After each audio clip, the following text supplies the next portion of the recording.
Hi గారు, welcome to our channel. ప్రస్తుతం మనతో పాటు దాము బాలాజీ గారు సీనియర్ జర్నలిస్ట్ ఉన్నారు. వారితో ఒకసారి మాట్లాడదాం. నమస్కారం సార్. నమస్తే. సార్, తల్లి ముగ్గురు పిల్లలకు పెరుగన్నంలో విషం పెట్టి చంపేసే తర్వాత తను కూడా తింది, కాకపోతే ఆమె బతికింది కదా. ఇప్పుడు తన భర్త మాట్లాడుతున్నాడు, నా భార్యని ఎన్కౌంటర్ చేయండి అని చెప్పేసి పోలీసులను అయితే వేడుకుంటున్నారు. పిల్లల్ని చంపేసిన తల్లి అసలు అద్దు బతుకుండకూడదు, ఆమెను ఎన్కౌంటర్ చేయండి అని చెప్పేసి వేడుకోవడం చూస్తున్నాం సార్. జరిగే అవకాశం ఉంది ఈ ఇష్యూలో, మరి మీరేం చెప్తారు సార్ దీనికి సంబంధించి? ఇదొక విచిత్ర పరిణామం. ఎందుకంటే ఒక భర్తే నా భార్యని ఎన్కౌంటర్ చేయండి అని పోలీసుల్ని రిక్వెస్ట్ చేయడం అనేది మనం మామూలుగా అయితే ఎక్కడ విని ఉండము. అటువంటి ఒక అరుదైన సంఘటన, ఇది విచిత్రమైన సంఘటన. అయితే ఆ భర్త అలా ఎందుకు అన్నాడనే దాని వెనుక ఒక బలమైన కారణం ఉంది. మనం ఆల్రెడీ చెప్పుకున్నాం. ఇది మన హైదరాబాద్లో సంగారెడ్డి జిల్లాలో అమీన్పూర్లో రాఘవేంద్ర నగర్ కాలనీలో చెన్నయ్య అండ్ రజిత అలియాస్ లావణ్య, వీళ్ళిద్దరూ భార్యాభర్తలు. వీళ్ళకి 2013లో పెళ్ళయింది. ఈమెమో ఒక ప్రైవేట్ స్కూల్లో టీచర్గా పనిచేస్తుంది. ఈ చెన్నయ్య ఏమో వాటర్ ట్యాంకర్కి డ్రైవర్గా ఉంటున్నాడు. ఆయనకి 55 ఏళ్ళు, ఈమెకు 35 ఏళ్ళు, 20 ఏళ్ళ గ్యాప్ ఉంది. ఈమెకి ఇంటర్ అవగానే పెళ్లి చేసేసారు. ఆ తర్వాత 3 బిడ్డలు పుట్టారు. దాని తర్వాత ఈమెకి ఒక అసంతృప్తి అయితే ముందు నుంచి భర్త పట్ల ఉంది. ఎందుకంటే నన్ను ఇతనికి ఇచ్చి పెళ్లి చేశారు, ఇతను ఒక ట్యాంకర్ డ్రైవరు, పైగా నాకంటే 20 ఏళ్ళు పెద్ద, ఆల్మోస్ట్ తండ్రి వయసు ఉంది. ఇలాగా ఆమెకి ముందు నుంచి కూడా అసంతృప్తి ఉండేది. అందువల్ల ఆయనకి పుట్టిన పిల్లల పట్ల కూడా ఆమెకు పెద్ద కేర్ ఉండేది కాదు. సో ఈ నేపథ్యంలో ఏమైందంటే ఒక 6 నెలల క్రితం 10th క్లాస్ రీయూనియన్ జరిగింది. దానికి ఈమె అటెండ్ అయింది. మామూలుగా రీయూనియన్ అంటే బాగా అలంకరించుకొని వెళ్తారు కదా, అలాగే ఈమె కూడా బాగా అలంకరించుకొని వెళ్ళింది. అక్కడ ఈ ఒక శివకుమార్ అనే ఒక అతను పరిచయం అయ్యాడు. అతనికి కూడా సేమ్ ఏజ్. అతనికి కూడా పెళ్లి కాలేదు. సో అక్కడ ఫోన్ నెంబర్లు ఇవన్నీ ఎక్స్చేంజ్ చేసుకోవడం, ఆ మీట్లో వీళ్ళిద్దరి మధ్య ఒక అట్రాక్షన్ క్రియేట్ అయింది. అక్కడ నుంచి వీళ్ళు ఫోన్లు, చాటింగ్లు, గంటలు మాట్లాడుకోవడం ఇవన్నీ చేయడం మొదలుపెట్టారు. దాంతో ఈమె తన అసంతృప్తులు, తన భర్తతో తనకున్న ఏజ్ గ్యాప్ ఇవన్నీ చెప్పడం మొదలుపెట్టింది. ఎప్పుడైతే అతనికి పెళ్లి కాలేదని తెలిసిందో ఈమెకు ఒక ఆశ చిగురించింది. ఒక కొత్త లైఫ్ మనం స్టార్ట్ చేయొచ్చు, మన జీవితం ఇంకా 35 కాబట్టి ఎక్కువ ఏమైపోలేదు. సో ఇతను కానీ ఒప్పుకుంటే ఇతను పెళ్లి చేసుకోవచ్చు కదా మన ఈ చెన్నైని వదిలేసి అన్న ఒక ఆశ ఆమెలో క్రియేట్ అయింది. సో శివాని అడిగింది, ఇట్లా నన్ను పెళ్లి చేసుకోవచ్చు కదా, నువ్వు పెళ్లి కాలేదు కదా అంటే, నీకు ఆల్రెడీ పెళ్ళి అయింది, 3 బిడ్డలు ఉంటే నేను ఎలా నేను చేసుకుంటాను, నువ్వు కానీ బిడ్డలు లేకపోతే నేను చేసుకునేవాడిని అని అతను మాట్లాడాడు. నిజంగా అతనికి పెళ్లి చేసుకోవాలని ఇంటెన్షన్ ఉందో లేదో కానీ ఎస్కేప్ అవ్వడం కూడా ఇలాగ మాట్లాడతారు. సో అంటే అది ఎలాగో జరగదు, పిల్లలు ఆల్రెడీ ఉన్నారు అనేది అతని యాంగిల్ ఉండొచ్చు. సో అలాగా మాట్లాడడం మొదలుపెట్టే కాడికి ఈమె సీరియస్గానే థింక్ చేయడం మొదలుపెట్టింది. అయితే నన్ను పిల్లల్ని చంపేయమంటావా అని అడిగింది. అతనేమో ఫస్ట్ సరదాగా అనుకున్నాడు, చంపేయి నువ్వు ధైర్యం ఉంటే చంపేయి అన్నాడు. అలాగా ఆమె సీరియస్గానే నేను చెప్తున్నాను, నా బిడ్డల్ని చంపేసి ఆ నెపం ఇతని మీద, మొగుడు మీద వేసేస్తే పిల్లలు పోతారు, మొగుడు జైలుకి పోతాడు, మొగుడు ఆస్తి కూడా నాకు వస్తుంది, మన ఇద్దరం హ్యాపీగా పెళ్లి చేసుకోవచ్చు అన్న ఇది ప్రపోజల్ అతనికి పెట్టింది శివాకి. శివ కూడా దాన్ని ఎంకరేజ్ చేయడం మొదలుపెట్టాడు. చంపే ఇప్పుడు చంపుతావు అని అన్నాడు. అంటే శివాకి కూడా నమ్మకం లేదు, ఈమె 3 బిడ్డలను చంపుతుందనే ఒక నమ్మకం అయితే శివకు కూడా లేదు. కానీ అతను ఎంకరేజ్ చేయడం అయితే మొదలుపెట్టాడు.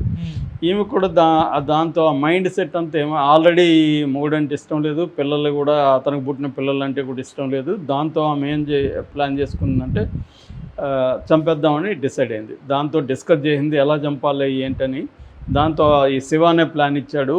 ఇలాగా మామూలుగా నువ్వు వాళ్ళని గొంతు పిసుకు కానీ అలాగే చంపేయి ఊపిరాడకుండా, దాని తర్వాత విషం కలిపిన ఆహారం అంటే ఫుడ్ పాయిజనింగ్ జరిగింది అన్నట్టుగా చెప్పేద్దాము.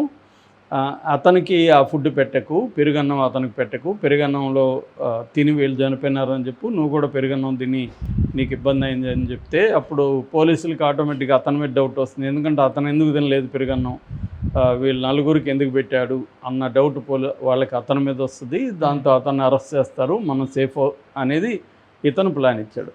దాంతో ఈమె ఏం చేసింది, ఈ నెల 24న ఈవినింగ్ భర్త ఇంకా రాలేదు. ఈ టైంలో ఆమె ఏం చేసిందంటే వీళ్ళ ముగ్గురికి పెరుగన్నం పెట్టింది. అంటే మామూలుగా పప్పన్నం దాంతోపాటు పెరుగన్నం పెట్టింది. 3 తిన్నారు. తిని పడుకున్నాక వాళ్ళని దిండు వేసి వాళ్ళని పెరుగన్నంలో ఏమి కలపలేదు ఈమె. కానీ బయటికి అలా వచ్చింది న్యూస్. ఈమె దిండు అదిమి ఒక్కొక్కరినిగా చంపుకుంటూ ముగ్గురిని చంపుకుంటూ వచ్చింది. ముగ్గురు పిల్లలు కూడా పెద్ద అబ్బాయి సాయికృష్ణ 12 ఏళ్ళు, తర్వాత మధుప్రియ 10 ఏళ్ళు, గౌతమ్ 8 ఏళ్ళు. 12, 10, 8 ఏళ్ళ పిల్లలు. సో వాళ్ళని 1 by 1 ఇది వేసుకొని చంపారు. వాళ్ళు నిద్రలో ఉన్నారు ఆల్రెడీ. వాళ్ళకి ఏం జరుగుతుందో కూడా తెలిసే లోపల వాళ్ళు చనిపోయారు ఊపిరాడకుండా. దాంతో ఏమేం చేసిందంటే భర్త కోసం వెయిట్ చేసింది. భర్త వచ్చాడు, ఆయనకి భోజనం పెట్టింది, పెరుగన్నం పెట్టలేదు.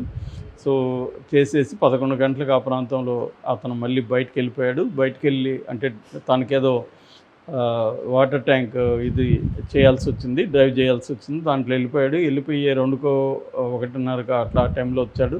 పడుకున్నాక ఈమె 2:30, 3కి భర్తను లేపింది. నాకు కడుపు ఇదవుతుంది, ఏదో అవుతుంది నాకు అది ఇదని. దాంతో భర్త టెన్షన్ పడ్డాడు. పిల్లల్ని చూస్తే పిల్లలు నొరగలతో వాళ్ళు ఉన్నారు. దాంతో అతనికి పక్కింటి వాళ్ళకి ఇది చేశారు. పక్కింటి వాళ్ళు ఇమ్మీడియట్గా 100కి ఫోన్ చేశారు. పోలీసులు వచ్చారు. ఈ నలుగురిని అంబులెన్స్లో తీసుకెళ్లారు గాంధీ హాస్పిటల్కి. ఈమెను కూడా అక్కడ ఉన్న దగ్గరున్న ఒక దీంట్లో హాస్పిటల్, ప్రైవేట్ హాస్పిటల్లో జాయిన్ చేశారు. సో ఫస్ట్లో ఏమనుకున్నారు, ఏమేమి తిన్నారు, ఇదేదో నా ఫుడ్ పాయిజనింగ్ అని అనుకున్నారు నొరగలు అవి రావడంతో. సో అంటే దాంట్లో ఏదైనా మత్తు మందు కలిపిందా ఇది అనేది కూడా పోలీసులు విచారిస్తున్నారు. ఏదేమైనా ఈమె చంపింది అయితే మాత్రం దిండు వేసి చంపేశారు. సో దాని తర్వాత ఈమెకి వాళ్ళు మొత్తం చెక్ చేశారు.